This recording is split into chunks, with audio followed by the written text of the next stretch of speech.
उदयपुर के प्रिंस और जिनका नाम है लक्ष्य राज सिंह मेवाड़, यानी कि उनका लक्ष्य भी है और राज करने का नेतृत्व गुण भी है, और उनकी रगों में कहा जाता है कि महाराणा प्रताप का खून बहता है। इसीलिए एक क्रांति है, एक ओज है और तेजस्वी वो हैं। आज देश भर में सुर्खियों का विषय बने हैं, युवाओं के प्रेरणा स्रोत भी हैं और देश के सबसे तेजी से उभरते हुए यूथ आइकॉन भी माने जा रहे हैं। आइए आपकी मुलाकात कराते हैं एमपी न्यूज के इस खास सेगमेंट में लक्ष्य राज सिंह मेवाड़ साहब से। महाराज साहब, आपका बहुत बहुत स्वागत है एमपी न्यूज के इस खास सेगमेंट। बहुत बहुत आभार, बहुत बहुत धन्यवाद।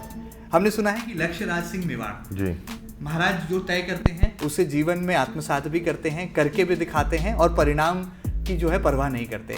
कैसे आपने जो है ऑस्ट्रेलिया में पढ़ाई करने के बाद, वहाँ पर एक बड़ा अपना जीवन का एक समय बिताने के बाद जब भारत में स्वदेश में वापसी की, तो आपको लगा कि ये जो माटी है, राजस्थान की माटी है, उदयपुर की जो माटी है, ये आपको इतिहास से भी जोड़ती है और त्याग समर्पण की भावना आज के युवाओं के लिए प्रेरणा भी बन जाती है? नहीं देखिए ना, अब हमने को सबसे पहली बात तो यह है कि बुनियादी तौर पर कुछ चीज़ों को समझने की ज़रूरत है। ये कोई चीज़ अलग से नहीं हो रही है। ये ज़रूर है कि जो है वो दुनिया इस 21वीं सदी के अंदर छोटी ज़रूर हो गई है, पर इंसान से दूर हो चुका है। तो हमको ये कहीं ना कहीं समझने की आवश्यकता है कि 1500 साल से जो हमारे पुरखे जो काम करते हुए आए थे, वो उस समय की परिस्थिति थी, हालात थी और ज़रूरत थी। उसी प्रकार से जो आज इस 21वीं सदी के अंदर जिस तरीके से जिन चीज़ों की ज़रूरत है, परिस्थिति और हालात है, उसकी तरह से हम लोग जो है वो आज काम करने का जो है वो प्रयास कर रहे हैं। और ख़ास तौर के ऊपर बात यह है कि जो सोच मेवाड़ की हज़ारों वर्षों से रही है, तो वही सोच आज भी कायम है। उसके अंदर कहीं कोई जो है वो तब्दीलियां नहीं हुई हैं, अंतर नहीं आया है, कोई फ़र्क नहीं आया। और जैसे कि आपने कहा कि बापा रावल, वीर शिरोमणि महाराणा प्रताप, महाराणा सांगा, इन सबों का रक्त जो है वो हमारी रगों में बहता है। तो संस्कार वही है, विरासत वही है, सोच वही है। तो काम जो करना है उसको तो जो है सही चीज़ के लिए जो कदम उठाने हैं वो उठानी है, और अंजाम जो है वो ईश्वर के हाथ में है। वो जो है वो करेगा, सही चीज़ करवाएगा। और हमारा काम यह है तय करने का कि जिस लक्ष्य को लेकर हम चलें उसको हम पूरी तरीके से जो है वो फतेह करें।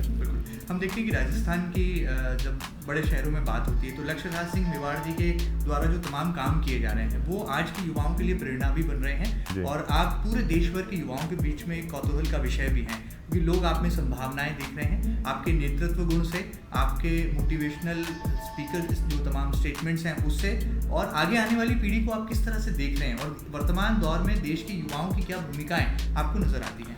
देखिए, सबसे पहली बात तो ये कि आज के जो भारत के दौर में जो हम लोग जी रहे हैं, हमारे लिए ये मतलब एक भाग्य की भी बात है, और भाग्य से बढ़ के सौभाग्य की बात ये है कि पूरे विश्व के अंदर सबसे कम उम्र का अगर देश कोई उभरते हुए आ रहा है तो वो और कोई नहीं, भारत देश है। तो इसका मतलब क्या हुआ? इसका मतलब ये हुआ कि चारों तरफ हमारे पास में जो है वो पॉसिबिलिटीज़ और ऑप्शंस के द्वार जो हैं वो पूरे तरीके से जो हैं वो खुले हुए हैं। तो आज की तारीख के अंदर मैं युवाओं को यही कहूँगा, और हमेशा से जो मैं कहता हुआ आया हूँ, और वो यही है कि सोच को कभी जीवन में इतनी गहरी मत करो कि फैसले कमज़ोर होने लग जाएं। तो आज हमारे को जो है वो वक्त है कि कुछ कर गुजरना है, हमारा नाम बनाना है और हमारा कार्य करना है। परिस्थिति, हालात और सारी चीज़ों को मद्देनज़र रखते हुए जो है हम लोगों को काम करना है। आज देश को हमसे किस चीज़ की उपेक्षाएँ हैं, आज देश को हमारी किस प्रकार से हम लोगों की जो है वो ज़रूरतें हैं, उस तरीके से जो है हम अपनी जगह को समझकर सूझबूझ के साथ में, कोई इसके अंदर एक जुमला नहीं है जिसके अंदर कि मैं कोई सवाल का जवाब दे सकूं, पर हर देश इतना बड़ा है, हर जगह के ऊपर, हर परिस्थिति के अंदर अलग अलग चुनौतियां हैं, अलग अलग चीज़ों की आवश्यकता है। वो युवा कहीं ना कहीं पहचाने। आज हमारे बड़े बुजुर्ग हैं जिनके पास में तजुर्बा है, उनसे जाकर चर्चा करें, बातचीत करें, और ये ना समझें कि हम सब कुछ जानते हैं। उनसे सीख के, समझ के, सुन के फिर हम हमारा जो है वो निर्णय लें, अपनी स्मृति से जो है निर्णय लें जिसके लिए हम जवाबदार हों, हम जवाबदेही रहें। तो ये जो है वो चीज़ बहुत ज़्यादा ज़रूरत है करने की, और ये बड़े एक खुशी का मंजर और माहौल है जहाँ पर आज की तारीख में भारत देश आज पूरे विश्व के अंदर जो है वो अपना डंका जो है वो बोलवा रहा है, आज अपना लोहा जो है वो मनवा रहा है, और आज पूरी दुनिया जो है एक भारत को एक अलग नज़रिए से जो है, अच्छे नज़रिए से जो है वो देखना जो है वो शुरू और अधिक तरीके से जो है वो करना शुरू कर रही है। तो ये सब हमारे लिए जो है वो बड़ी एक खुशी की बात है, और आज हम लोगों को इन सारे अवसरों का जो है वो पूरे तरीके से फ़ायदा लेना चाहिए और इसके ऊपर हम देश के लिए क्या कर सकते हैं, इस सोच को लेकर हम लोगों को आगे बढ़ना चाहिए।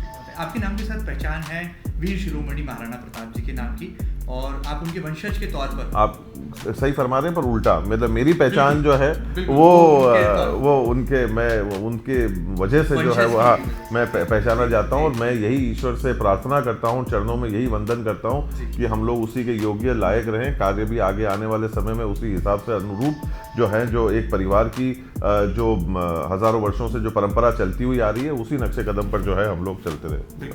मातृभूमि की रक्षार्थ जो है उन्होंने अपने पूरे जीवन को त्याग दिया, और एक महाराजा राजा पदवी पर होने के बावजूद वो प्रजा से बहुत हद तक लगाव रखते थे, नीचे के हर सैनिक तक उनका संवाद था। इतिहास में कई वर्णन आते हैं जब वीर शिरोमणि महाराणा प्रताप के त्याग और बलिदान की भावनाएं, उनकी वीरता शौर्यता का जो है वर्णन होता है, लेकिन आपको कहीं महसूस होता है कि जो भारत देश का इतिहास लिखा गया, खासतौर पर राजपूतों का, क्षत्रियों का, उसमें कहीं कोई कंजूसी की गई, कुछ हद तक गरीबी से लिखा गया, या जो राजे महाराजाओं के जो बड़े गुण थे, मतलब सद्गुणों की जो है व्याख्या कम नजर आती है, अवगुणों को ज्यादा प्रसारित किया जाता है। कभी ऐसा मन में कोई टीस रहती है, मन में कोई दुख होता है कि इतिहास को और अमीरी से लिखा जा सकता है? देखिए, इसके अंदर दो पहलू हैं। एक, सबसे पहली बात, अगर ये चीज़ रही है तो मैं ये कहूँगा कि ये अगर हुआ है तो ये इसके अंदर त्रुटि हमारी ही रही है, किसी और को दोषी ठहराने से कोई मतलब नहीं है। हमारी गलतियों को या हमारी कमियों को या हमारे किसी भी तरीके से किसी लक्ष्य को संपूर्ण तरीके से नहीं कर पाने का गलती हम सबसे पहले जो है किसी और के ऊपर उसका ठीकरा फोड़ना चाहते हैं। तो मैं इस सोच के साथ में तो बिल्कुल भी सहमत नहीं हूँ। सबसे पहली बात तो ये, तो अगर ये है, ऐसा अगर है भी, तो उसके लिए जिम्मेदार भी हम ही हैं, हमारा पड़ोसी नहीं है, कोई और तीसरा व्यक्ति नहीं है। तो हम किसी भी तरीके से हमारी गलतियों को किसी के ऊपर सबसे पहली बात तो जो है वो ना थोपें, पहली बात तो ये। और दूसरी बात ये है साहब कि कल को कोई और क्या व्यक्ति विशेष क्या सोचता हो, क्या नहीं सोचता हो, किस चीज़ को किस प्रकार से लिखा गया, नहीं लिखा गया, ये एक दौर है और ये हर दौर का एक समस्या जो है वो रहती है। पर आप देखिए, इस विषय से मेरे को एक प्रसंग जो है वो ज़रूर याद आता है, और आप देखिए इतनी खूबसूरत बात है। तब जो है, अब मैं मेवाड़ से संबंध रखता हूं तो मैं बात मेवाड़ की करूंगा, और उसी से जो है वो मैं आपको उदाहरण देने का प्रयास करता हूं कि आज आप और मैं अपना इतिहास लिखेंगे तो सर्वश्रेष्ठ ही लिखेंगे। बिल्कुल ठीक बात है। ये तो आप मानते हैं कि अपन लिखेंगे तो अपने से अच्छा कोई नहीं, अपने से बेहतर कोई नहीं, और ये सच्चाई भी है। तो हम तो यही कहेंगे, हम आखिरी सांस तक इसी बात को कहेंगे। पर खूबसूरती तो तब है साहब जब ये बात दुश्मन कहे। बहुत बड़ी बात है। तो अब मैं आपको ले चलता हूँ बाबरनामे के अंदर। तो वो तो दुश्मन था जिसके खिलाफ मेवाड़ पूरी तरीके से जो है वो लड़ा और सब कुछ है। अकबर जो था वो भी जो है वो दुश्मन था। अगर आज की तारीख में कोई उनके खिलाफ लड़ा तो वो मेवाड़ लड़ा, पूरी मजबूती के साथ में लड़ा, बिना अंजाम की परवाह करते बगैर लड़ा। अब उनके इतिहास में क्या लिखा है साहब? ये भी कहा जाता है ना कि जब वीर शिरोमणि महाराणा प्रताप का स्वर्गवास हुआ तब अकबर ने भी जो है कहीं ना कहीं एक आंसू जो है वो गिरा। तो जब दुश्मन इस बात को मानता हो ना, तब उस बात के अंदर हकीकत का वजन जो है वो पड़ता है। आप और मेरे कहने से या आपके या मेरे लिखने से चीज़ नहीं होती। जब दुश्मन अपनी स्वयं अपनी ताकत को या अपने बल को जब पहचानता है या अपनी वीरता को जब जो है पहचानता है। क्या कहा ये प्रसंग एक और जो है जो लिखा गया कि विदेशी आक्रांताओं का सेनापति, उन विदेशी आक्रांताओं के सेनापतियों के बारे में मेरे को ज़्यादा बात करने की ज़रूरत नहीं है। आप भी जानते हैं, मैं भी जानता हूँ कि उन लोगों के सेनापति कौन थे और उन लोगों ने क्या किया। और जब उनके सेनापतियों ने स्वयं ने कहा कि देखो, मेवाड़ से टकराना मतलब मौत को सस्ता, स्वाभिमान को महंगा करना है। तो कहने की बात यह है कि तो जब ये दुश्मन कह रहा है तो इससे बड़ा प्रमाण और क्या हो सकता है? आप और मैं कहें तो अपन का तो कहना स्वाभाविक है, कहना भी चाहिए। घर के लोग नहीं कहेंगे तो कौन कहेगा? पर जब दुश्मन इस बात को छाती ठोक कर कहता है कि भाई यार ये क्या है, तो उनको लगता है कि मेवाड़ नाम की चीज या ये कुल जो है ये कौन सा कुल है, ये कहाँ से आया है, कैसे लड़ता है ये, और कैसे इन लोगों ने जो है वो गुलामी को जो है वो स्वीकार नहीं किया। इतनी सारी दबाव और सब चीज़ पेचीदी होने के बावजूद भी ये लोग जो हैं वो घास की रोटी खाना पसंद करते हैं, पर फिर भी जो है गुलामी स्वीकार करना जो है वो पसंद नहीं कर रहे। हीरे जवाहरात से जो है वो इनको हम लोग पूरी तरीके से जो है वो लेस कर देना चाहते हैं, पर ये तो अपने स्वाभिमान को जो है वो पगड़ी से लेके पाँव तक केवल एक ही गहने को पहनने के लिए जो है। तो जब ये बात दुश्मन करता है, अब ये तो इतिहासकारों को और साहित्यकारों को जो है वो उनके लिए जो है वो सोचने का विषय है। जो लोग अपने मिट्टी के लिए, अपनी माँ के लिए, अपनी संस्कृति के लिए, अपने वचन के लिए, अपने कुल के लिए, अपने देश के लिए जो कार्य कर रहे हैं, उनका तो लक्ष्य केवल वहां तक सीमित है कि हमको तो कार्य करना है। अब ये सवाल जो है वो साहित्यकारों को जो है वो अपने आप से पूछना है, लेखक जो है उनको अपने आप से पूछना है कि क्या हम लोगों ने इस चीज को जो है वो करने में हमने कहीं कोई त्रुटि करी है या नहीं करी है। क्योंकि जिसको काम करना है वो काम कर रहा है और वो काम करने पे ध्यान दे सकता है। या तो वो इस चीज के ऊपर ध्यान दे ले, या वो अपने कार्य या अपने लक्ष्य को फतेह करने के ऊपर या उस पर राज करने के लिए जो है वो ध्यान दे ले। अब ये सवाल और जिम्मा उन लोगों के हाथ में है जिनके पास आज की तारीख में 21वीं सदी का सबसे ताकतवर हथियार है और वो है कलम।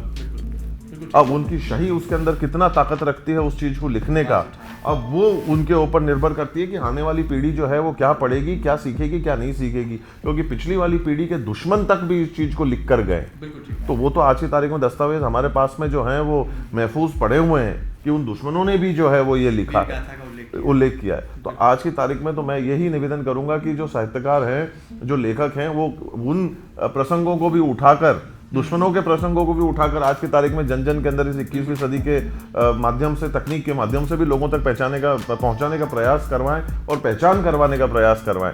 वही अपने आप में एक बहुत बड़ा काम होगा। क्योंकि जो लोग काम कर रहे हैं वो दो काम एक साथ नहीं कर सकते। वो एक पैर इस नाव में और एक पैर इस नाव में, साहब वो मुमकिन नहीं है। वो चीज जो है वो संभव भी नहीं है। तो और उससे ध्यान भटकता है। पर क्या कई बार जो है वो जो लोग इतनी बड़ी त्याग, तपस्या और बलिदान दे गए, वो हम लोगों को सोचना है, हर व्यक्ति विशेष को सोचना है, हर युवा को सोचना है आज की तारीख में कि जो हमारे पुरखे करके गए थे उसको कैसे आगे, उनको हम वर्तमान और भविष्य के भारत में हम कैसे जो है उसको आगे बढ़ाना चाहते हैं। तो ये चीज आज की तारीख में आज जो है सबसे बड़ा काम और अच्छा काम ये हो सकता है कि एक दूसरे को प्रेरित करना और इतिहास से प्रेरणा लेना और अपने वर्तमान के अंदर उसको पूरी तरीके से जो है वो उतारना। क्योंकि आज की तारीख में हमारे पास कुछ है तो ये क्षण, ये पल, ये वक्त हमारे पास में है जी। तो इस वजह से हमको इसके ऊपर जो है वो काम करना चाहिए। और साहित्यकारों को ये सोचना चाहिए कि जब दुश्मन खेमे की शाही इस चीज़ को लिख सकती थी, तो आज हम इस मिट्टी के, अपने वतन के लोग होकर जो है वो क्यों नहीं इस चीज़ के अंदर जो है वो लिख रहे हैं। तो एक विनम्र निवेदन ही उन लोगों को जो है इस चीज़ के लिए जो है वो कर सकता है। बहुत बड़ी बात कही आपने। मुझे लगता है यही मूल परिभाषा होती है कि जब रगों में राणा प्रताप का खून बहता हो तो वो जो क्रांति है वो लफ्ज़ों के माध्यम से, अल्फाजों के माध्यम से, शब्दों के माध्यम से अभिव्यक्त हो जाती है। आगे बढ़ते हैं। हमने सुना है कि आपको गुस्सा भी आता है जब बॉलीवुड या फिल्म इंडस्ट्री, रू पहला पर्दा, जब राजपूतों को, ठाकुरों को, क्षत्रियों को विलन के रूप में दिखाता है। हमने देखा कि पुरानी ऐसी फिल्में थी। आपको लगता है कोई षड्यंत्र हुआ देश में कि राजपूतों को, क्षत्रियों को विलन का ही रोल दिया गया? सबसे पहली बात तो मैं आपको धन्यवाद देता हूं कि आपने ये तो कहा कि मुझे गुस्सा आता है, क्योंकि अक्सर मुझे इस बातों पे गालियां पड़ती हैं। क्योंकि अब क्या है कि मुझे वो सार्वजनिक ढोंग मुझे करना नहीं आता। तो और मेरा काम जो है इन प्रकार की चीज़ों को लेकर पर्दे के पीछे करना जो है वो मैं बेहतर समझता हूं कि जो काम अपने को अंजाम तक पहुंचाना है और उसको जो है जैसे करना है, उसको अगर बंद कमरे में और पर्दे के पीछे अगर करा जाए और अपने लक्ष्य तक पहुंचने का अपना उद्देश्य है। अब आकर जो है वो 10 चीज़ों को करने से वो चीज़ कहीं नहीं पहुंचने वाली, और अगर पहुंचती होती तो बहुत सारी चीज़ें जो हैं वो पहुंच जाती। बिल्कुल ठीक बात है। तो वो कहीं अंजाम तक तो पहुंची नहीं, और फिर उस तरीके से कुल का नाम भी खराब होता है, देश का नाम भी खराब होता है। अपनी संस्कृति के ऊपर जो है हम लोग कहीं ना कहीं सवाल चिन्ह उठाते हैं कि ये इस कुल से इन चीज़ों की उम्मीदें जो थी वो नहीं थी। तो और देखिए साहब, मैं उस सोच का व्यक्ति हूँ कि हर वो बात सुनी जाती है जो सलीके से कही जाती है। तो कहने की बात यह है कि अगर कोई घटना ऐसी अगर हो भी गई हो तो सही जगहों के ऊपर जाकर उसको अगर सही तरीके से पेश किया जाए, सलीके से अगर उस चीज को कहा जाए, तो मेरा ये संपूर्ण विश्वास है और भरोसा है और अभी तक का मेरा ये तजुर्बा रहा है कि जब इन चीजों को कहा गया है तो उनको गंभीरता से लिया भी गया है और उसके ऊपर अमल भी किया गया है। और इसके अंदर हम लोग जो है वो श्रेय वाली क्रम में तो हम लोग जो है खड़े नहीं है, उस कतार में तो हम लोग खड़े नहीं है कि श्रेय किसको मिलेगा। काम होने से दिलचस्पी है, श्रेय चाहे कोई भी ले जाए। पहले भी लोग श्रेय ले गए, उसमें हमारे को कोई आपत्ति नहीं रही। खुशी इस बात की रही कि जिस लक्ष्य को लेकर निकले थे उसके अंदर हम लोगों ने काफी हद तक सफलता हासिल करी, वो हमारे लिए खुशी की बात थी। अब वो काम भी पर्दे के पीछे से हुआ, अच्छा भी हुआ तो भी पर्दे के पीछे रहा, तो कोई बात नहीं, हमारे को उसमें पूरी संतुष्टि है साहब। क्योंकि मेवाड़ कभी श्रेय लेने के अंदर जो है वो विश्वास नहीं रखता है, ना तब ना अब। आपको काम ऐसा हो जो सार्वजनिक करने लायक हो। पहले तो ये चीज तय करने वाली होती है कि जो सार्वजनिक करने लायक हो, लोगों को प्रेरित करने लायक काम हो, उनको लोगों को उन चीजों को जो है वो सामने लाना चाहिए। और इस प्रकार के काम जो हैं जो सलीके से करे जाने चाहिए, मतलब बड़े विनम्र पूर्व करे जाने चाहिए और तरीके से करे जाने चाहिए, उनको उसी तरीके से जो है वो अंजाम तक पहुंचाना चाहिए। पर हाँ, ये आज आप एक मेरी दुखती रख के ऊपर जरूर आपने उंगली रखी है। इसके अंदर मुझे बड़ा कष्ट होता है, मुझे बड़ी पीड़ा होती है कि जब मैं इस प्रकार से चीजों को देखता हूं। और ये भी मैं पुनः वापस कहता हूं, वापस इन लोगों को मैं दोषी नहीं ठहराऊंगा। हम स्वयं जिम्मेदार हैं। हम स्वयं जिम्मेदार हैं साहब, कमजोरी हमारी रही है और इसको एक शिक्षित तरीके से हमारे को निपटने की आवश्यकता है। गुंडागर्दी करने से नहीं होगा, गाली बकने से नहीं होगा, तोड़फोड़ करने से नहीं होगा। ना मैं उस सोच का व्यक्ति हूं। क्रोध मुझे जरूर आता है, पर क्रोध को करने का, निकालने के तरीके और जरिए अलग अलग हो सकते हैं। बिल्कुल ठीक बात है, बड़ी बात। और कोशिश में हमेशा ईश्वर से यही करता हूं कि वो सद्बुद्धि दे कि उसको हम लोग एक दिशा देकर शिक्षित तरीके से जो है हमारे क्रोध को और उस सोच को और उस आंदोलन को उस तरीके से जो है वो आगे बढ़ा सके। क्योंकि मैं जो है अपने आप को या अपने पूरे कुल को अब एक कोई झगड़ेलू तरीके से जो है वो मैं नहीं पहचान जो है वो आज की तारीख में मैं दिलवाना चाहता हूँ। बौद्धिक युद्ध लड़ना चाहते हैं। बिल्कुल बौद्धि से, मतलब बुद्धि से उसका काम। बाहुबल का अब जमाना नहीं रहा, बुद्धि बल का। बिल्कुल। और अगर वो है तो हमको सेना में जाना चाहिए। बहुत बड़ी बात है। क्योंकि आज की तारीख में मैं उस भारत में जीता हूँ। मैं 80 के दशक का मेरा जन्म है साहब। जी। तो तब जब हम लोगों ने होश संभाला ही था, 10, 15, 20 साल की उम्र हुई थी, तब हम लोगों को जो है आए दिन ये खबर मिलती थी कि आज इतने सैनिक जो है वो अपने शहीद हुए हैं, इतनों की जो है सरहद पर शहीद हुए हैं, इतनों की लाश जो है वो वापस आ रही है, आए दिन की खबर थी। और उस समय पे, और अब मैं किसी ईश्वर और भगवान की अनुकंपा से जो है वो काफी फौजियों से जो है करीबी नाता भी है, रिश्ता भी है। तो उनसे जब बात हो रही थी तो मैंने पूछा कि साहब क्या चल रहा है, क्या हो रहा है? कि साहब उस दौर के अंदर गोली चलाने से पहले पूछना पड़ता था, आज जो है गोली चलाकर हम लोगों को इतला करनी पड़ती है कि इतनों को ढेर कर दिया है। तो अब मैं उस भारत से आता हूँ, अब मैं उस देश से आता हूँ। तो लोगों को अगर क्रोध करना है, गुस्सा करना है, तो उसकी दिशा है। आज की तारीख में हजारों सैनिकों की आवश्यकता है हमारे भारत की सेना के अंदर। इस माँ को अपने बेटों की जो है वो जरूरत है। जिन लोगों को इस दिशा के अंदर जाना है तो वो दिशा आज की तारीख में सही तरीके से हमारे पास में उपलब्ध है। वो जाकर सेना में दाखिला ले सकते हैं और गोली ठोक के बकायदा उस आदमी को जो है वो उसकी सही जगह के ऊपर जो है उसको पहुंचा सकते हैं। तो ये सारी चीजें आज हम लोगों को जो है वो समझने की एक जरूरत है। और कष्ट और पीड़ा होती है लोगों से, जो है शिक्षित लोगों से इस चीज के बारे में बात भी करते हैं। जो साहित्यकार है, जो इन प्रकार के काम करते हैं, उनसे जाकर हम लोग चर्चा करते हैं कि साहब आइए बैठिए, आराम से तसल्ली से बैठकर आपकी सोच को भी हम समझें, बिल्कुल, और आप भी हमारी सोच को समझें। केवल क्रिएटिव लाइसेंस के अंदर आपको एक झंडा नहीं मिल जाता कि आप मौत को जो है व्यापार बना दें। बहुत बड़ी बहुत। तो ये चीज जो है वो हम लोगों को समझ, और वो उनको समझाने का प्रयास करते हैं साहब कि ये हमारे जज्बात हैं और ये जज्बात आपके भी होने चाहिए और हमारे भी हैं। क्योंकि ये काम कोई किसी कुल के लिए नहीं किया गया था, देश के लिए किया गया था। स्वतंत्रता शब्द का जन्म देने वाला व्यक्ति और कोई नहीं, वीर शिरोमणि महाराणा प्रताप है। क्योंकि पहली लड़ाई उस स्वतंत्रता के लिए जो लड़ी गई थी, जो आज की तारीख में इतिहास के अंदर और शब्दकोश में जो जुड़ी गई, वो वाली लड़ाई थी। तो आज अगर हम उस चीज का सम्मान नहीं करेंगे भारतीय होने के नाते, तो कौन करेगा? बहुत बड़ी बात। तो ये चीज जो है वो हम लोग उनसे प्रयास करते हैं और कहीं ना कहीं मेरे को ये लगता है कि पिछले कुछ वर्षों के अंदर इन चीजों को लेकर परिवर्तन आया है। जितनी चीजें और हो सकती थी वो नहीं हुई, वो चीज किसी के सामने नहीं आई क्योंकि वो हुई नहीं। अगर होती तो सामने आती, जो होती है सिर्फ वही सामने आती है, फिर उनको ठंडे पानी के छींटे दिए जाते हैं, फिर उनको जो है वो रोक दिया जाता है। तो वो चीज तो सामने आ जाती है, पर बहुत सारी वो चीजें भी थी जो हो सकती थी, जो कि मतलब पैदा ही नहीं हुई क्योंकि उनको सही समय के ऊपर जो है वो पकड़ लिया गया था। सही समय से सही लोगों से जाकर उसकी वार्ता कर ली गई थी और उन्होंने भी उस बात का सम्मान करा।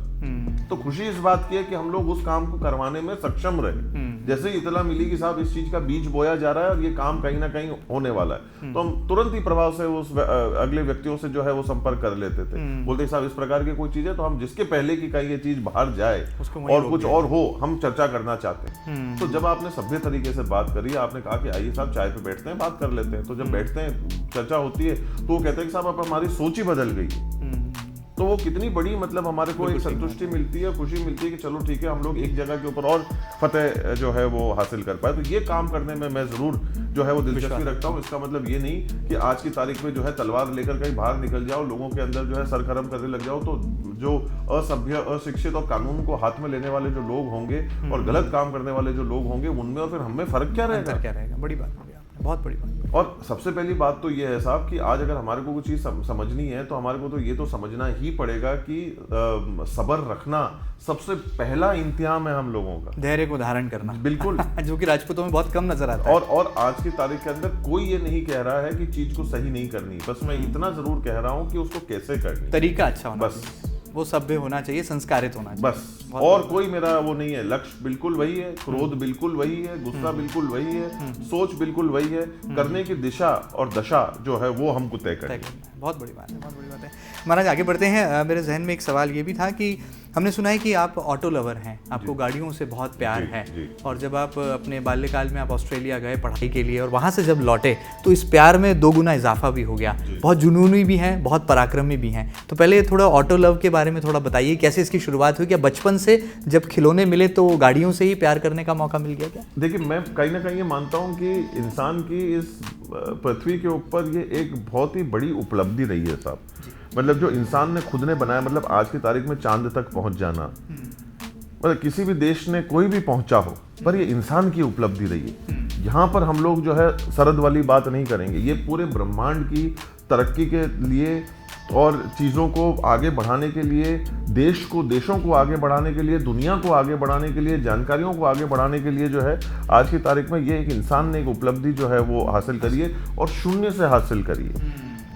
और पिछले 100-200 वर्षों के अंदर अपन ने जिस प्रकार से ये काम किया, आज की तारीख में अगर अपन मतलब वेदों में और पुराने काल में नहीं जाएं तो उस जमाने में भी अपन ने इन चीज़ों को जो है हासिल किया था। पर अगर अपन आज के युग की और आज की सदी की पिछले 100-200 वर्षों की अगर अपन बात करें तो ये एक इंसान की बहुत बड़ी उपलब्धि रही। तो इस चीज़ ने हमेशा से मुझे जो है वो प्रेरित किया है। केवल गाड़ियाँ हो, जहाज हो, रेल हो, बस हो, कोई भी प्रकार की इंसान के द्वारा बनाई गई तकनीक हो जो एक जगह से दूसरी जगह ले जाने का काम करती हो, इसने मुझे बड़ा प्रभावित किया है। स्पीड से प्यार है, हमें कह सकते हैं? आपको गति से बहुत लगाव है? प्यार है, ठहराव से भी प्यार है। जहाँ गति की आवश्यकता है वहाँ गति की आवश्यकता है, जहाँ ठहराव की आवश्यकता है, दोनों की अपनी अपनी जो है वो चीज़ है। आज की तारीख में 60-70 के दशक के अंदर कॉन्कॉर्ड आपको एक जगह से दूसरी जगह कुछ चंद घंटों में पहुंचा देता था, जो आज हम फिर भी उसके अंदर 8-10-15 घंटे आज फिर भी हम लोगों को लग जाते हैं। तो देखिए, गति की अपनी खुद की एक खूबसूरती होती है और एक जगह होती है, और धैर्य की जो है वो अपनी जगह होती है। देखिए, आज आप रेल में बैठकर रात को जाते हैं, सुबह सफ़र तय करते हैं, तो उस गति का अपने आप में जो है वो एक अलग आनंद है। तो हर चीज़ का जो है वो, और कोई चीज़ ऐसी होती है कि तुरंत अभी के अभी जो है वो उस चीज़ की ज़रूरत होती है। तो देखिए, वो एक इंसानी फितरत है। और अगर ये कहूँ मैं कि मुझे मतलब गति का शौक़ नहीं, तो मैं कहीं ना कहीं गलत बोल रहा हूँ, बिल्कुल है। और इंसान जिस प्रकार से इन चीज़ों का मतलब जो है आए दिन कुछ ना कुछ इस चीज़ के अंदर हासिल जो चीज़ कर रहा है, वो अपने आप में बड़ी एक खुशी होती है, देखने में बड़ा अच्छा लगता है, और वो आज जन जन तक ये चीज़ पहुंच पा रही है। तो वो एक अपने आप में भी एक बड़ी बात है। तो जिस प्रकार से इस सोच को जिन लोगों ने मतलब बीज बनाकर पैदा करा है, बोया है और बनाया है, वो वाकई में मतलब मैं मानता हूँ कि मतलब ये मतलब हाँ वाकई में तारीफ काबिल है। बिल्कुल बिल्कुल। अब यूथ आइकॉन है, हम देखते हैं कि यूथ आपके पीछे कदम ताल करते हैं, लोग आपको अपना इंस्पिरेशन मानते हैं, और केवल राजस्थान तक ही आपकी लोकप्रियता सीमित नहीं है, अब ये पूरे देश में हम देख रहे हैं, और लगातार इसमें इजाफा हो रहा है। दिनों दिन सोशल मीडिया पर आपके तमाम स्टेटमेंट्स भी वायरल हो रहे हैं, और बहुत लोग आपके फ़ैन फॉलोइंग बढ़ रही है। और हमने देखा कि आपने 8 वर्ल्ड रिकॉर्ड भी बना लिए हैं। तो क्या ये वर्ल्ड रिकॉर्ड बनाने का लक्ष्य पहले से तय था, और ये लक्ष्य क्या पूरा हो गया, या ये बदस्तूर जारी रहने वाला है सिलसिला? नहीं साहब, देखिए इसके अंदर क्या है ना कि इसके अंदर एक फॉर्मूला है जो मैं निजी तरीके से मैं जिसके ऊपर विश्वास रखता हूँ, और ये बात जो आपने फरमाई, ये बात इस चीज़ को सिद्ध भी करती है। तो केवल बोलने की बात नहीं रही, फॉर्मूला है GGGN का, और वो बेसिकली स्टैंड करता है for greatest good for greatest number. तो सबसे पहली बात तो है कि जीवन के अंदर अगर कोई भी काम करो तो सर्वोच्च अच्छे के लिए करो। कोशिश यही रहनी चाहिए कि जो भी काम करो मतलब सबसे अच्छा काम करने का प्रयास करो, और फिर उसके बाद जो है लालच को लाओ, और लालच ये लाओ कि अब ये सर्वोच्च अच्छा काम जो है सबसे ज्यादा जनसंख्या तक पहुंच सके, तादाद बड़ी हो। एक ये हो कि सबसे अच्छा काम करूं और आपके साथ में बांटूं, उसकी मेरे को खुशी है, सबसे अच्छी खुशी है। फिर उसके साथ में ये हो कि अब मैं और अन्य लोगों से तक इस चीज़ को कैसे जो है वो मैं पहुंचा सकता हूँ।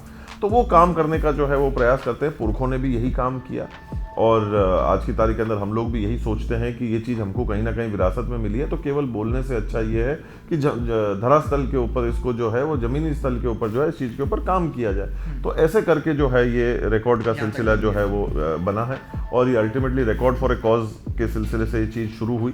तो अब ये है कि अब एक इस चीज़ को लेकर वो रहता है कि अच्छा कोई अच्छा काम करेंगे तो ज़्यादा से ज़्यादा जनसंख्या तक जो है ये चीज़ पहुँचनी चाहिए और अच्छे से अच्छा काम जो है वो लोगों तक जो है वो पहुंचे। तो इस वजह से जो है ये चीज जो है। तो आर्ट रिकॉर्ड्स में कौन कौन से बड़े रिकॉर्ड्स हैं, थोड़ा दर्शकों से वो भी साझा कर दीजिए। कपड़ों का है, जो आप और मेरे घर के अंदर इतने कपड़े पड़े रहते हैं जिनको हम लोग इस्तेमाल नहीं करते हैं और बरसों बरसों पड़े रहते हैं, तो अब वो हम लोग क्यों ना किसी को दे दें, इतना अपन काम में ले रहे हैं। अब अगर अपन अलमारी खोलेंगे तो अपने को इतने कपड़े मिल जाएंगे जो हम जिनको अपन ने देखा तक नहीं होगा, तो अब उनको निकाल लें और लोगों के बीच में बांट लें, उसमें कौन सा मतलब अपने को ऐसा बड़ा। और ऐसे कोई बड़े काम नहीं है साहब, काम छोटे हैं पर उसका असर जो था ना वो बहुत बड़ा था, वो बहुत बड़ा था। तो जिन लोगों के पैरों में चप्पल जूते नहीं थे, उन लोगों के पास चप्पल जूते पहन के अपने घरों के अंदर इतने पड़े रहते हैं जो हम लोग काम में नहीं लेते हैं। क्यों? तो उनको हम बांट दें साहब, मतलब वो वाली बात है। तो इस प्रकार से जो है, तो सबसे पहले कपड़ों को लेकर था, फिर जो है वो शिक्षा को लेकर था कि सबसे ज़्यादा शिक्षा की सामग्री जो है आज की तारीख में अपने घरों के अंदर इतनी कॉपियाँ, पेंसिल, पेन, स्कूल बैग, इतनी सारी चीज़ें पड़ी रहती है, क्यों ना हम किसी को दे दें जिसके पास में ये चीज़ ना हो साहब। यूं भी नहीं है कि हमारे को जाकर खरीदनी है या ये सब करना है। लोग अच्छा आप तो कर लोगे, अरे तो बार बार पड़ोसी के ऊपर उंगली उठाने से और ये कहने से कि वो क्या कर सकता है और क्या नहीं कर सकता है, उससे अच्छा तो ये देखो ना भाई कि हम स्वयं क्या कर सकते हैं। उस गिलहरी से जो है वो प्रेरणा लो ना। जब वो पुल बनने के लिए जब उसने अपना योगदान दिया तो तब लोग सब हंस रहे थे कि भाई तुम क्या कर रही हो। तो उसने कहा कि साहब मैं तो भले ही बेशक जो है वो 4 कण ही जो है इस पुल के अंदर में है वो डाल रही हूँ, पर ये ज़रूर रहेगा कि मेरा भी योगदान 4 कण का इस पुल के अंदर जो, और आज हज़ारों वर्षों बाद भी अपन उस चीज़ की चर्चा कर रहे हैं। तो हम लोग क्यों ना उस गिलहरी से, इंसान तो बहुत दूर की बात है, उस गिलहरी से ही प्रेरणा ले लें और हम स्वयं क्या कर सकते हैं उस चीज़ को। और आज की तारीख में हम लोगों को एक चीज़ समझने की ज़रूरत है साहब कि दूसरे के नुकसान से ज़्यादा खुशी मिलती है बनिस्बत हमारे को खुद की स्वयं की खुशी से खुशी नहीं मिलती है। ऐसा क्यों? ये सब एक सोचने का विषय।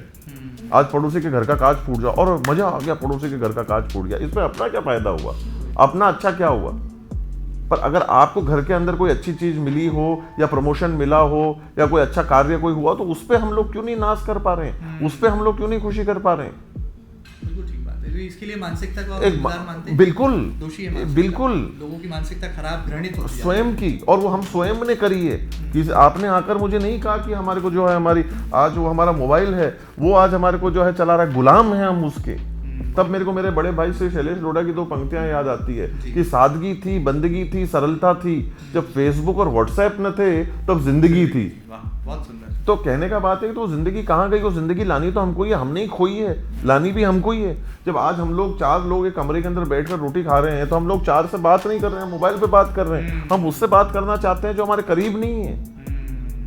हम बात उससे करना चाहते हैं जिसका ना तो हम चेहरा देख पा रहे हैं, ना जिसका हम लोग मन पढ़ पा रहे हैं, ना जिसको हम समझ पा रहे हैं, ना जिसको देख पा रहे हैं, पर जो हमारे सामने है, जिसको हम देख सकते हैं, पढ़ सकते हैं, समझ सकते हैं, भाव महसूस कर सकते हैं, उनसे बात नहीं करनी।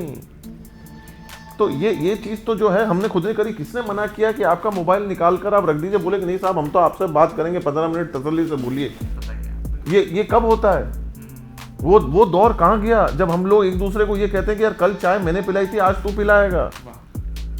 ये वो समय ही मतलब जो है हमारे को समझ में नहीं आ रहा है कि कहाँ जा रहा है। हम पश्चिम की तरफ क्यों जा रहे हैं? बिल्कुल टेक्नोलॉजी का इतना ज़्यादा परिवेश क्यों होता जा रहा है? और होना चाहिए, अच्छी बात है, पर इस कीमत पे तो नहीं होना चाहिए कि हम अपने आप को भूल जाएं, घर वालों को भूल जाएं, अपन किस मकसद से पृथ्वी पर आए उसको हम भूल जाएं। ये कहाँ का नियम है साहब? ऐसा तो नहीं हो सकता ना। मतलब एक दौर वो भी था जहाँ साहब घड़ियाँ किसी के पास नहीं थी पर वक्त था। आज के तारीख पे सबके पास घड़ियाँ हैं पर वक्त किसी के पास नहीं है। ये कहाँ का नियम है साहब? ये तो हमको ही तय करना है। बार बार मैं यही निवेदन करता हूँ कि हर आदमी अपनी किसी चीज की कमजोरी को किसी और के सर पे फोड़ना चाहता है, ये करना बंद करो। स्वयं की जिम्मेदारी खुद लीजिए। हाँ बस, गलत हुआ तो स्वयं से हुआ। हाँ बिल्कुल, पहले वो तो तय करिए, क्योंकि हमेशा ताली 2 हाथ से बजती है। गलत हुआ होगा तो कोई इकलौता तो गलत हुआ नहीं होगा, 2 तरफा गए होंगे, तो 2 तरफा में जो 50% है उसको तो 100% ठीक करो। तो कम से कम 50% तो 100% ठीक हुआ, फिर बचा सिर्फ 50, फिर उस 50 को देखेंगे। और इन दोनों 50 के 2 भाग के चक्कर में, दोनों को ठीक ना करने के चक्कर में वो चीज 100 के 100 रहती है और बढ़ती जाती है। तो वो चीज तो जब, हाँ साहब, मैं आज इस संसार में मैं रहा हूं, मैं हूं, तो मेरे से भी कुछ ना कुछ हुआ होगा, तो पहले तो मैं उस चीज को अपने बस में कर उस पकड़ को उसके ऊपर पकड़ कर उस चीज को दुरुस्त करूं, तो अपने को तो मेरे को मेरे मन की संतुष्टि तो मिले कि हाँ साहब ये चलो ठीक है, मैंने सही कर लिया। तो नाक चढ़ाकर बैठे रहना और वो घमंड और गुरूर में बैठे रहना और किसी चीज को छोटा समझना, ये मतलब जो है ये आज की तारीख में और किसी के हाथ में नहीं है, हमारे हाथ में ही है। और हम किसी भी चीज को जो है वो छोटा केवल 2 कारणों से समझते हैं साहब। एक तो ये कि हम उसको या तो बहुत दूर से देख रहे हैं, गुरूर से देख रहे हैं। तो कहने का मतलब ये दोनों चीजें हमारे हाथ में है साहब। अगर ज्यादा दूर से देख रहे हैं तो करीब से देख लो, और गुरूर से देख रहे हो तो छोड़ दो। मतलब जो लोग आपको टीवी पर देखते हैं या कहीं और देखते हैं वो कुछ और लक्ष्य राज सिंह मेवाड़ साहब को देखते हैं, लेकिन जब बहुत करीब से आते हैं तो उनके दिल की बातें जो है बिल्कुल एक आम इंसान की तरह है और नजरिया बड़ी दूरदृष्टि पक्का ही रहता है। वो उन्होंने अपने जहन में बात को बैठा रखी है वो अफवाहों के माध्यम से। अब पहली बात तो ये, अफवाहों को, उसका जो बाजार है उसको अफवाहों के बाजार में रहने दो, उसको उसकी आवश्यकता ही नहीं है साहब। आप जब मतलब जो है वो अक्सर लोग आकर मिलते हैं, कहते हैं कि अरे साहब जो है वो हमने जैसा सोचा था वैसे आप तो नहीं निकले। तो मैंने कहा अच्छा निकला कि बुरा निकला? तो उन्होंने कहा कि नहीं साहब बहुत अच्छे निकले। तो मैंने कहा क्या सोच कर आए थे? तो वो पूरी फिर उसका वर्णन करते हैं। तो मैंने कहा कि साहब ये क्यों सोचा? तो नहीं साहब बस सोच लिया, जिसकी कोई बुनियाद नहीं है, जिसकी कोई तर्क नहीं है, पर उन्होंने सोच लिया। अब ये कहाँ का जो है वो नियम है? आप बोले कि आप मेरे से कितनी बार मिले? नहीं साहब पहली दफा मिल रहे हैं। ये जानकारी आपको कहाँ से मिली? हमने सुनी। मैंने कहा आपने यकीन किया अगर फौजी भाषा में अगर इस बात को कहा जाए तो नहीं, और मैंने कहा आपने मान ली तो हाँ। तो अब ये कहाँ का जो है वो मतलब भ्रम में है दुनिया, समाज भ्रम में है और लोग भ्रमित करने वाले बैठे हैं समाज में, जो मुझे लगता है समाज और देश दुनिया के दुश्मन है। और दूसरी बात है, पर भ्रमित होना ना होना किसके हाथ में? वो तो अपने हाथ में है ना। अब अपन भ्रमित करने वाले को जो है वो दोषी ठहराए तो उससे ज्यादा तो दोषी आप स्वयं हैं कि अपने भ्रम दूर नहीं किए। चलिए आगे बढ़ते हैं महाराज साहब। आपका इंद्रधनुषी व्यक्तित्व है, शख्सियत में जो है इंद्रधनुष जैसे कई रंग हैं। आप साइंटिफिक साधु भी हैं, आप अच्छे मोटिवेटर भी हैं, आप अच्छे ऑरेटर भी हैं, आप अच्छे बिजनेसमैन भी हैं, आप ब्रांड एम्बेसडर भी हैं। लेकिन इसमें 2 कलर मिस मुझे नज़र आते हैं। एक तो ये कि आप में खूबी है अभिनय की, तो आप फिल्म एक्टर भी हो सकते थे। दूसरी खूबी आप में लीडरशिप की है, तो आप पॉलिटिशियन एक बड़े लीडर भी हो सकते थे। क्या ये 2 रंग आने वाले कल में महाराज साहब के हमको नजर आएंगे? देखिए साहब, कला का मैं सम्मान करता हूँ, पर मैं अपना जीवन उस चीज़ के अंदर व्यतीत नहीं कर सकता कि मैं कुछ और बनकर जो है अपने जीवन को करूँ।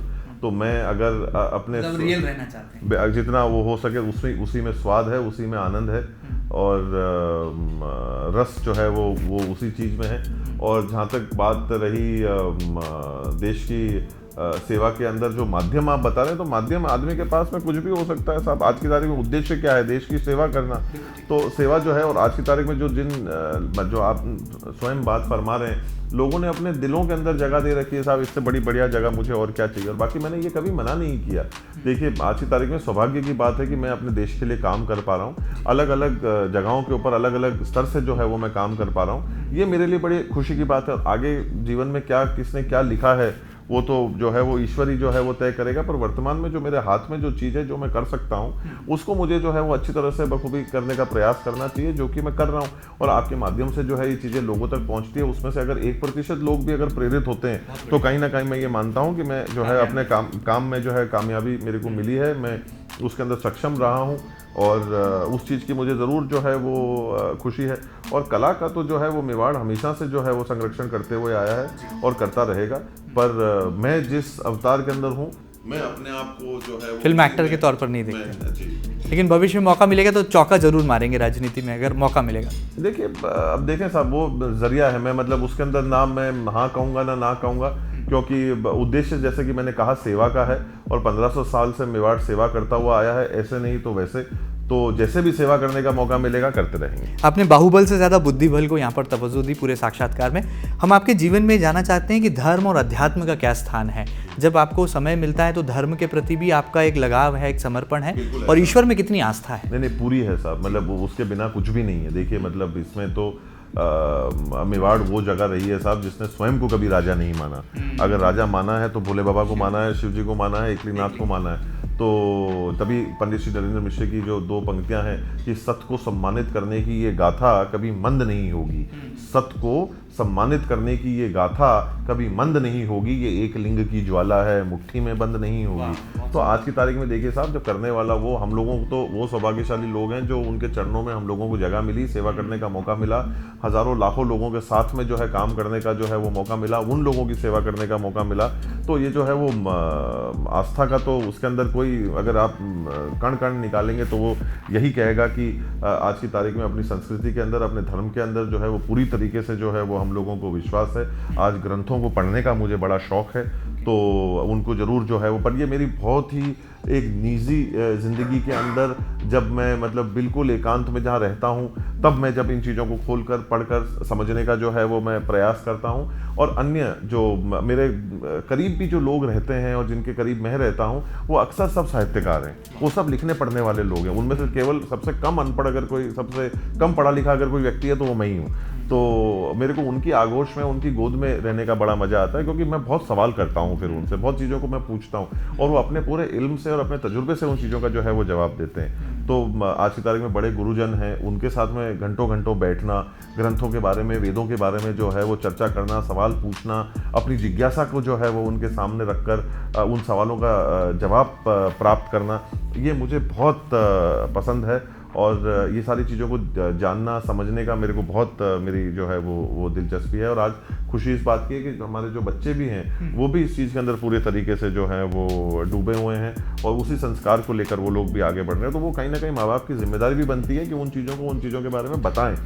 तो आज जब उनको वो जब वाकिफ़ होते हैं, तो मेरा बेटा जो है वो हर सोमवार को मंदिर जाता है, बेटा और बेटी दोनों जो है वो लोग जाते हैं। तो वो उस दिन का इंतज़ार कर, उस चक्कर में उनको सोमवार से रविवार याद हो गया कि अब सोमवार आने वाला है। वो 3 साल के, 5 साल के, 9 साल के हैं, तो 3 और 5 साल वाले जो उनको वो मतलब हफ्ते के जो दिन के जो नाम हैं वो इस सिलसिले में याद होगा, क्यों, अरे आज मेरे को मंदिर जाना है।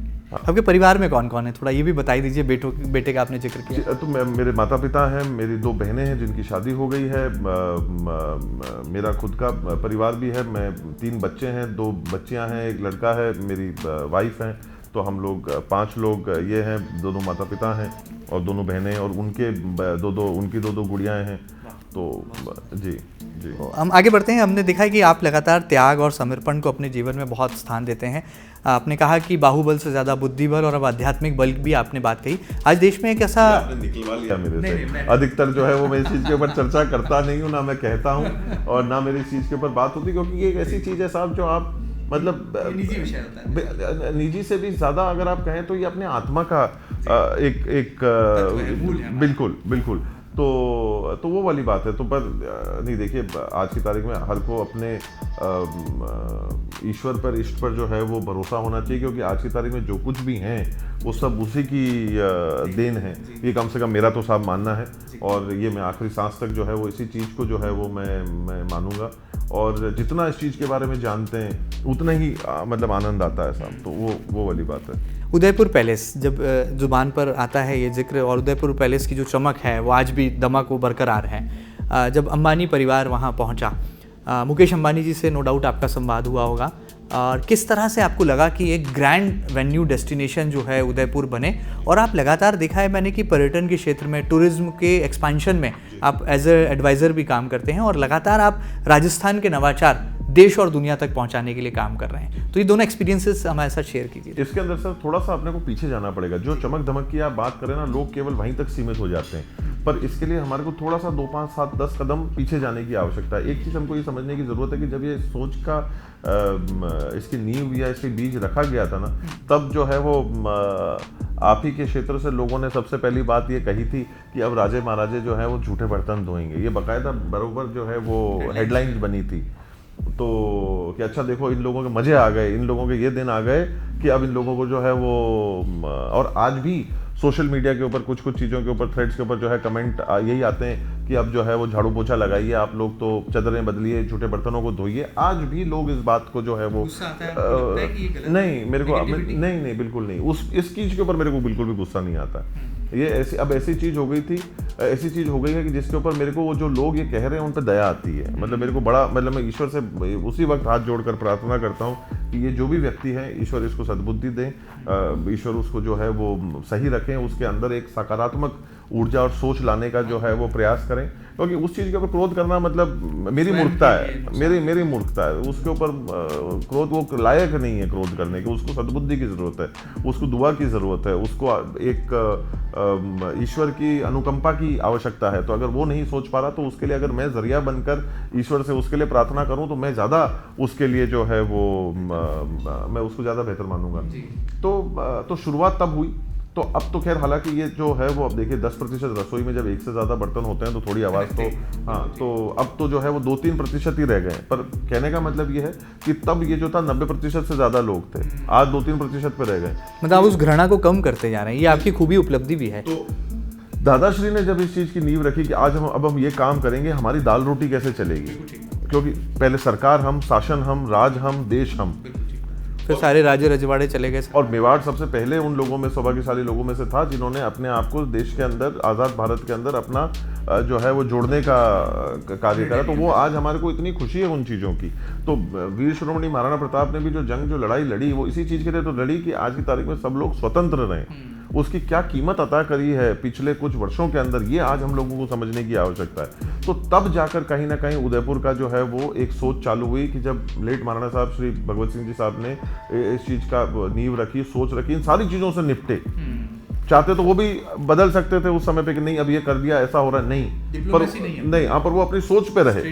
हाँ, कि व्यवसाय की जगह के ऊपर है और आज मेरी जिम्मेदारियां हैं। और सबसे बड़ी बात क्या थी साहब कि जब उन्होंने इन सारे कामों को चालू किया तो उन्होंने अपनी जिम्मेदारी को कम नहीं किया। अपने देश के प्रति या अपने शहर के प्रति जो उनके काम थे, जो जिम्मेदारी थी, वो उन्होंने नहीं त्यागी। और फिर उसी किताब से चंद पन्ने जो हैं वो पिताश्री ने लिए और फिर पिताश्री ने उस लाइन को और ज़्यादा जो है वो लंबी करके देश दुनिया तक जो है वो पहुंचाने का जो प्रयास रहा और वो कर रहे हैं, वो उनका जो है वो देन रही कि एक ढाबे से, 2 ढाबे से उन्होंने जो है वो 2 आंकड़ों के अंदर जो है वो लाकर इस चीज़ को विश्व के पटल के ऊपर लाकर जो है वो खड़ा किया। और आज हम कहीं ना कहीं उन दोनों लोगों से जो है वो प्रेरणा लेते हैं और हम हमारा काम उस क्षेत्र के अंदर करते हैं, क्योंकि वो उन्होंने नींव भी और पहली 2-3 मंजिल बहुत ठोस और बहुत अच्छी जो है वो बना दी। अब हमारे को काम यहाँ से आगे ले जाने का जो है वो करना है, जो दिशा अपने आप समय और वक्त जो है वो हमको बता रहा है। तो उस चीज़ के ऊपर आज हम लोग काम कर रहे हैं। तब जाकर कहीं ये उदयपुर के शहर की चमक धमक जो है लोगों को अब दिखने लगी। अब जो है हम लोग एक अंतर्राष्ट्रीय स्तर से जो है वो मुकाबला करने की परिस्थिति में आए। जब लोग उदयपुर शहर की बात करते हैं तो उसी सांस के अंदर लोग विदेश के शहर का भी नाम जो है वो लेते हैं। तो अब ये कंपैरिजन हमारा वहाँ हो रहा है, ग्लोबल कंपैरिजन हो रहा है। करेक्ट, ये 50 साल की मेहनत है सर। बिल्कुल। तो आज की तारीख में जिन शख्स का आपने नाम लिया वो चाहते तो दुनिया के किसी कोने में जा सकते थे, उनको उन्होंने क्यों उदयपुर। तो ये आज उदयपुर के हर एक नागरिक की उपलब्धि है साहब कि आज की तारीख के अंदर इस शहर ने ये ताकत रखी कि हम ऐसे लोगों को हमारे शहर में ला सके जो पूरे दुनिया में कहीं पे भी जा सकते थे। आज आपके माध्यम से मैं सरकार का आत्मा के सबसे ऊपरी छोर से जो है वो धन्यवाद ज्ञापित करना चाहता हूँ कि G20 समिट का श्री गणेश उदयपुर शहर से। तो ये उपलब्धि है साहब उदयपुर शहर की और उदयपुर के नागरिकों की, जिसके अंदर एक हम भी आते हैं। आत्मनिर्भर उदयपुर है, बिल्कुल आत्मनिर्भर भारत का आत्मनिर्भर शहर है।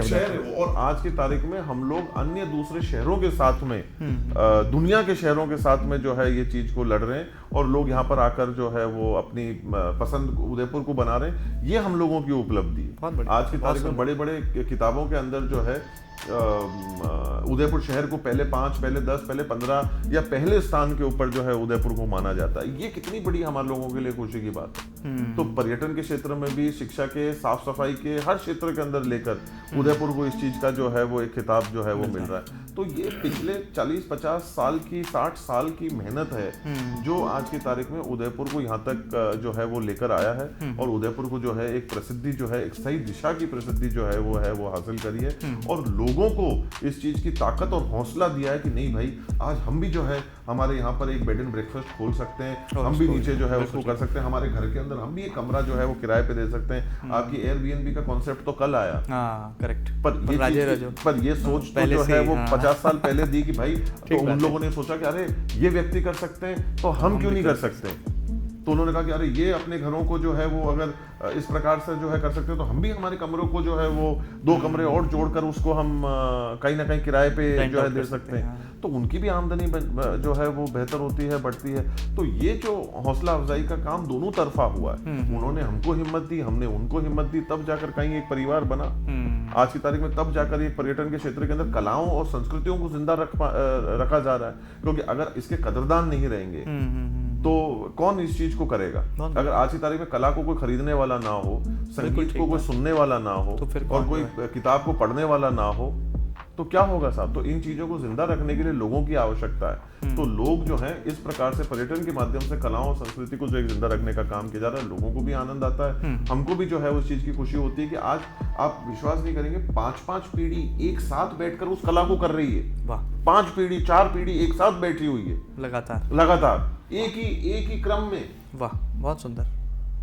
तो बहुत बड़ा उपलब्धि है। हाँ, तो आज आप देखिए उन लोगों को देखकर आंखों के अंदर खुशी के इतने आंसू आते हैं, हृदय इतना खुश हो जाता है कि यहाँ पर मुझे जो है वो लफ्जों की कमी जरूर जो है वो महसूस होती है कि जब 3-3, 4-4 पीढ़ियों को मतलब जो है वो परदादा जी जो है वो अपनी एक मतलब लकीर बना रहे हैं, उनका बेटा जो फिर दादा जो है वो उसके ऊपर अलग तरीके से रंग भर रहे हैं, फिर उनका बेटा जो है फिर उनका पड़पोता आखिरी में उस चीज को पूरी कर रहा है। तो 5-4 पीढ़ियां उस कागज के ऊपर एक साथ काम करना मतलब साहब कितनी बड़ी बात है। और उस कला और उस संस्कृति को आज की तारीख में पर्यटन के माध्यम से जो है वो जिंदा रख रहे हैं, तो इससे ज्यादा खुशी और क्या हो सकती है। तो ये चीज जो है वो बड़ी अच्छी अनमोल चीजें आप सहेजते हैं, संजो कर रखते हैं। बिल्कुल। और सरकार भी जो है इस चीज को लेकर पूरे तरीके से सक्रिय है। देखिए, चीजों की जरूरत तो जो है दिन प्रतिदिन बढ़ती भी जाती है और होती भी जाती है, तो वो चीज भी चल रही है। तो आज की तारीख के अंदर इन दोनों चीजों का तालमेल बैठाकर चीजें जो है वो आगे बढ़ रही हैं। रेलें जो है वो चालू हो गई हैं, पहले जितनी नहीं थी उससे ज्यादा हो गई। वंदे भारत जो है वो आने लग गई, तो वो और बेहतर हो रही है। और आगे और समय जैसे निकलेगा और ज्यादा जो है वो बेहतर होगी। अंतर्राष्ट्रीय हवाई अड्डा भी बनेगा, तो कहीं ना कहीं उन चीजों का भी लाभ जो है उदयपुर और उसके आजू बाजू के क्षेत्रों को भी और ज्यादा जो है वो मिलेगा। तो आज ये समझना जो है हम लोगों को जरूरी है कि 50-60 साल की मेहनत से आज उदयपुर अपने आप को स्थान के ऊपर जो है वो स्थापित कर पाया है, और हर एक व्यक्ति का इसके अंदर जो है वो योगदान है, और इस चीज़ को लेकर हम लोगों को गर्व और फख्र तो है साहब। चलिए, बहुत बड़ी बात है, और हमारी भी शुभकामनाएं कि उदयपुर का और अच्छा महाउदय भी हम जो है आने वाले कल में ज़रूर देखेंगे। आपने बहुत संक्षिप्त में जानना चाहूँगा, आपने बहुत सारी बड़े बड़े लोगों से मुलाकात की। अगर मैं बात करूँ, महामहिम राष्ट्रपति द्रौपदी मुर्मू जी से आप मिले, राष्ट्रीय स्वयंसेवक संघ के प्रमुख मोहन भागवत जी से आपकी मुलाकात हुई, लेकिन प्रधानमंत्री नरेंद्र मोदी जी से मुलाकात अभी तक रुकी हुई है। क्या ये मुलाकात बहुत जल्द होने वाली है? अब तो ईश्वर और उनकी इच्छा पर है साहब। देखिए, मुलाकात कौन नहीं मिलना चाहेगा ऐसे व्यक्ति विशेष से जो आज की तारीख में पूरे देश दुनिया के अंदर जो है लोकप्रिय हैं, और जिन्होंने मतलब काम कर कर जो है ज़मीनी स्तर पे बताया। मेरा सौभाग्य रहा है कि कई बार पहले मेरी उनसे मुलाकात हुई है, उदयपुर में भी हुई है, बाहर भी हुई है। तो वो मैं अपने आप को बड़ा सौभाग्यशाली मानता हूँ कि उनसे जो है वो मैं रूबरू रहा हूँ। और अब जितनी भी मुलाकातें होंगी वो आपको कमी लगती हैं, और जितने क्षण के लिए होती हैं वो आपको कमी लगती हैं। तो बाकी में उनके व्यक्तित्व को लेकर, उनके कार्य को लेकर कौन नहीं प्रभावित है, प्रेरणा ज़रूर लेते हैं। आज हमारे देश के यशस्वी प्रधानमंत्री हैं, तो खुशी तो ज़रूर होती है, और जितनी मुलाकातें होंगी वो कमी ही लगेंगी। उनसे मिलकर कोई बात रखना चाहेंगे? बहुत सारे मूल मंत्र हैं आपके पास, तो कोई ऐसा मंत्र आपको लगता है युवाओं के लिए प्रधानमंत्री जी तक पहुँचना चाहिए? वो तो कॉन्फिडेंशियल है। चलिए, बहुत सुंदर। जाते जाते हमने गाना सुना है, बहुत ट्रेंड करता है, वो लक्ष्य राज का लक्ष्य अटल है। छोटू सिंह कोई गायक हैं रावण जी, उन्होंने गाया है, और आप बहुत उनको सम्मान भी देते हैं जब ये गीत जो है सोशल मीडिया इंटरनेट की तरंगों पर सामने आया। क्या ये मूल गीत था, और आपको जब पहली बार आपने सुना तो आपको कैसी फीलिंग्स आई, और कैसे इसके बोल हैं? थोड़ा सा अगर आपकी गायकी का भी हम लोग लोहा यहाँ पर सुन पाएँ। नहीं, मुझे लगता है कि दर्शक तो बिल्कुल मंत्रमुग्ध हो गए आपकी बातों से। नहीं, देखिए, बड़ी खुशी हुई। उन्होंने अचानक जो है इस चीज़ को कर वो लेकर आए। तो और एक बड़ी खूबसूरत बात उन्होंने कही कि साहब देखिए, मैं गांव ढाणी चौकी में जाता हूँ, और कस्बे कस्बे के अंदर मेरा जाना है, और वहाँ पर जो मैं लोगों से मिलता था, बात करता था, और जो लोग आए तो बोले कि ये पूरे प्रदेश की मतलब जो है, और अन्य जगहों की जो प्रदेश में मैं गया, राजस्थान प्रदेश हो गया, अन्य दूसरे प्रदेश हो गए, जहाँ जहाँ पे मेरा जाना हुआ, वहाँ पर जो ये लोगों की भावनाएं हैं इसको मैंने पिरोने का काम किया। तो जब उन्होंने इस बात को मुझे कहा तो, और वो बात भी सही है साहब कि ये जितनी जगहों पर जाते हैं और हम लोग जाते हैं तो स्वयं के लिए सुनना या बात करना थोड़ा सा कठिन रहता है, पर उनके लिए जो है वो बात करना, और ख़ास तौर पे वो जो कला संस्कृति के जिस क्षेत्र में वो हैं और युवा हैं और ये काम कर चाहते तो वो और दूसरे काम भी कर सकते थे, और पर वो संस्कृति के और भजनों के काम को लेकर जो है उस को आगे बढ़ा रहे हैं। तो ये अपने आप में कितनी बड़ी बात है। तो जब उन्होंने कहा कि लोगों से मैंने मुलाकात करी, चर्चाएं करी, बातचीत करी, तो वो ये भावना जो है आप ही को समर्पित कर रहा हूँ, तो वो चीज़ जो है वो बड़ी दिल को छू गई। नहीं बड़ी मतलब देखिए साहब, मतलब मैं आभार ही व्यक्त कर सकता हूँ, बहुत ही बौना शब्द है, धन्यवाद ही ज्ञापित कर सकता हूँ छोटू सिंह जी का भी, और जो सारे लोग, तमाम जिन लोगों ने जो है वो ये भावना रखी है। और मैं बस ईश्वर से यही प्रार्थना करता हूँ कि मैं उस चीज़ के लायक रहूँ, वो काम जो उन लोगों को मेरे से उम्मीदें हैं उन चीज़ों के ऊपर मैं जो है वो खरा उतरूँ, और मुझे जो है वो सब लोगों के साथ में मिलकर इस चीज़ की ताकत मिलती रहे कि जो वो चाहते हैं सही दिशा के अंदर जो है वो काम जो है वो होता रहे, और बल मिलता रहे हमको भी, शहर को भी, प्रदेश को भी और देश को भी, क्योंकि कहीं ना कहीं इंसान इस दुनिया की पहली इकाई है। तो इंसान से घर बनता है, घर से गली बनती है, गली से मोहल्ला बनता है, मोहल्ले से शहर बनता है, शहर से प्रदेश बनता है, प्रदेश से देश बनता है, देश से दुनिया बनती है। तो कहीं ना कहीं वो सिलसिला जो है वो चलता रहे, और इसी प्रकार से हम लोगों का साथ एक दूसरे के साथ में बना रहे और हम लोग आगे बढ़ते रहे। गुनगुना देंगे तो मुझे लगता है दर्शक भी मंत्रमुग्ध हो गए नहीं, मैं गाने वालों, मेरे को मेरी ना आवाज़ इतनी अच्छी, ना मेरा गायकी मेरी इतनी अच्छी, पर मैं दो पंक्तियां ज़रूर जो है वो मैं मेवाड़ और अपनी बात को जो है वो मैं ज़रूर और आपके दर्शकों को ज़रूर कहना चाहूँगा। श्री शैलेश लोढ़ा की ही दो पंक्तियां हैं जो मेरे दिल दिमाग में आती हैं कि टूटने और बिखरने का चलन मांग लिया, हालात से शीशे का बदन मांग लिया, हम भी खड़े थे तकदीर के दरवाजे पर, लोग दौलत पर घिर पड़े, हमने वतन मांग ली। क्या बहुत सुंदर। जाते जाते लक्ष्यराज सिंह मेवाड़ जी के दिल की बात, दिल का पैगाम क्या होगा देश और दुनिया के लिए, और क्योंकि आपकी आवाज़ केवल भारत तक सीमित नहीं रहने वाली है, जो आपका नज़रिया है, जो आप विजनरी पर्सनालिटी हैं, मुझे लगता है ये वर्ल्ड वाइड एक ग्लोबल आपको जो है पहचान भी दिलाएगी। तो क्या पैगाम होगा देश और दुनिया के लिए, और खासतौर पर भारत के नौजवानों के लिए? जैसे कि मैंने आपको पहले कहा साहब, मैं बस यही निवेदन करना चाहता हूँ कि जो अपने दिल दिमाग में आप एक बार सोच लें, जो तय कर लें, उस सोच को कभी जीवन में इतनी गहरी मत होने देना कि आपके फैसले कमज़ोर होने लग जाएं। 200 से अधिक देश हैं इस दुनिया के अंदर, पर पैर छूने की परंपरा जो है वो केवल और केवल अपने देश के अंदर है। तो अपनी संस्कृति, अपनी विरासत को सर्वोच्च रखते हुए जो है वो हम आगे बढ़ें, क्योंकि जो हमको मिला है हमारी विरासत के अंदर वो और किसी को नहीं मिला, जिसको हम लोग पूरी दुनिया को अपना एक परिवार बनाकर आगे जो है वो चलते हैं, जहाँ स्वयं भगवान, हमारे माता पिता और हमारे गुरु तीनों एक क्रम में भी आकर अगर अपने सामने खड़े हो जाएं, तो हमारी शिक्षा हमारे को यही कहती है कि हमारी पगड़ी सबसे पहले हमारे गुरुओं के चरणों के अंदर जाकर जो है वो झुकनी चाहिए। बस इसी विरासत को लेकर आगे बढ़ें, क्योंकि वो जोश, उत्साह, जुझारूपन, कर्मठता हमारी रगों के अंदर बहती है, और उसी सोच को लेकर आप लोग आगे बढ़ें, पर उसको घेरी ना करें। वाह, बहुत सुंदर। मल्टी डायमेंशनल है, हरफन मौला है, और जिंदगी के हर रंग को जीते हैं, बहुत डाउन टू अर्थ है, प्रिंस ऑफ उदयपुर जरूर हैं, लेकिन विजन जो है देश और दुनिया पर राज करने का है, क्योंकि नाम ही लक्ष्यराज है। और उम्मीद की जा सकती है संस्कार और संस्कृति की जो बातें आप में कूट कूट कर भरी हैं, वो आज के नौजवानों को नित नई दिशाएं भी देंगी, और आने वाले कल में भारत को पूरे विश्व गुरु बनने की तरफ भी ले जाएंगी। उम्मीद है आपको ये खास बातचीत जरूर पसंद आएगी। ताज़ा तरीन खबरों के लिए लगातार बने रहिएगा आपके अपने न्यूज़ चैनल MP न्यूज़ के साथ। फिलहाल इतना ही, नमस्कार।